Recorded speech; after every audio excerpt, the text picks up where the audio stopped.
और बांग्लादेश के सांसद की हत्या केस में जैसे जैसे जांच आगे बढ़ रही है, चौंकाने वाली जानकारी लगातार सामने आ रही है। कोलकाता में बांग्लादेशी सांसद की हत्या के बाद उनके शव को एक कसाई ने कई टुकड़े किए ताकि शव की पहचान छिपाई जा सके और फिर शव के टुकड़ों को बैग में भरकर ठिकाने लगाया गया।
केसों में भरा गया और फिर निपटाने के लिए एक भारतीय व्यक्ति को सौंप दिया गया।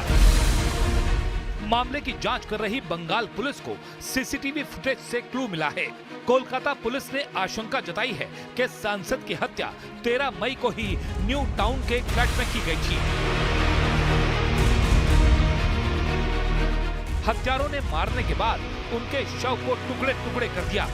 सीसीटीवी फुटेज में सांसद अनवरुल अजीम के साथ 2 लोग न्यू टाउन की बिल्डिंग में जाते हुए नजर आए, मगर वो लौटे नहीं। उनके साथ गए 2 लोग अलग अलग समय पर बैग के साथ बिल्डिंग से बाहर आते दिखे। आशंका जताई जा रही है कि इन्हीं 2 बैगों में सांसद की लाश थी। 20 तारीख को हम लोग को एमईए से एक लेटर मिला इस मैटर को देखने के लिए पश्चिम बंगाल सरकार को। 22 को आज हम लोग को एक इनपुट मिला है कि उनका मर्डर कर दिया गया है और उसके बाद हम लोगों ने ये जो फ्लैट है लोकेट किया है and we are trying our level best कि इस केस को जितनी जल्दी से जल्दी हो सके डिटेक्ट किया। हत्या में शामिल दोनों लोगों को बांग्लादेश पुलिस ने गिरफ्तार कर लिया है और हत्यारों की मदद के आरोप में एक टैक्सी ड्राइवर को भी पकड़ा है। बांग्लादेशी सांसद 12 मई को कोलकाता आए थे।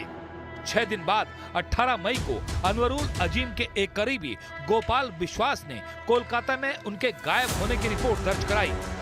गोपाल विश्वास ने बताया कि बांग्लादेशी सांसद 13 मई की दोपहर उनके घर से निकले थे। उनका एक डॉक्टर के साथ अपॉइंटमेंट था। उन्होंने शाम में डिनर के लिए वापस लौटने की बात कही थी, लेकिन उसके बाद सांसद से कोई कनेक्ट नहीं हुआ। He was very frequent traveler at Kolkata, and you know that he had been elected as a member of the parliament from our border area of Bangladesh. So he had a very good relationship with the Kolkata's people.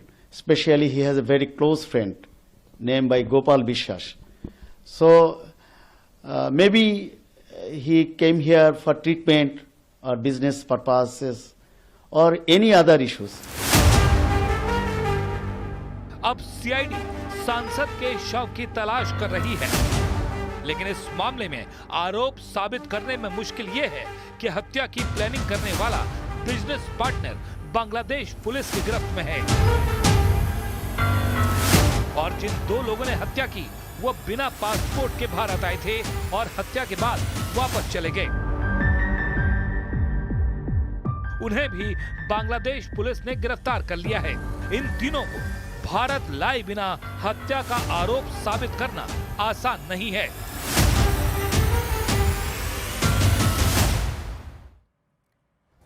Bangladesh के सांसद अनवरुल अजीम की हत्या में नया पर्दाफाश हुआ है। CID सूत्रों के मुताबिक जिस वक्त बांग्लादेश के एमपी की हत्या हुई थी उस वक्त उस फ्लैट में सेलेसी रहमान नाम की महिला मौजूद थी। अंदेशा जताया जा रहा है कि बांग्लादेश के एमपी की हत्या हनी ट्रैप में फंसाकर की गई और सूत्रों के मुताबिक सेलेसी रहमान ने बांग्लादेश के एमपी अनवरुल अजीम से दोस्ती की, फिर उन्हें कोलकाता के एक फ्लैट में ले गई जहां उनकी हत्या की साजिश पहले से तैयार की गई थी और बताया जा रहा है कि हत्या के बाद सांसद के शव के कई टुकड़े कर उनको फेंक दिया गया।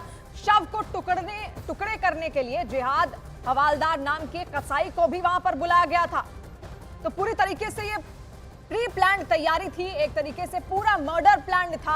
और अब इसमें आशंका इस बात की भी है कि हनी ट्रैप का भी मामला हो सकता है। पहले हनी ट्रैप किया गया और कहा जा रहा है कि उस होटल में एक लड़की पहले से ही मौजूद थी, लेकिन उस होटल से वो दूसरे होटल एमपी को ले जाती है और फिर वहां पर एक कसाई को बुलाया जाता है। उसके बाद हत्या की जाती है। हत्या के बाद शव के कई सारे टुकड़े किए जाते हैं, कीमा बना दिया जाता है ताकि किसी भी तरीके से जो शव है पूरा शत विक्षत हो जाए, उसकी पहचान करना मुश्किल हो जाए। और फिर सूटकेस में उस पूरे शव को भरकर कहीं फेंक दिया जाता है ताकि किसी भी तरीके से पता ना चल पाए कि आखिर जो एमपी हैं उनका शव आखिर गया कहां। ऐसे में तस्वीर भी हम आपको दिखा रहे हैं उन्हीं एमपी की जो कि बांग्लादेश से गायब हो गए थे। और उसके बाद लगातार छानबीन के लिए पूरी प्रक्रिया चली और यही कहा जा रहा था कि वो कहीं ना कहीं भारत में ही है। और जब उनका पता चला तब ये बात सामने आई कि हनी ट्रैप के जरिए उनको फंसाया गया है एक साजिश में।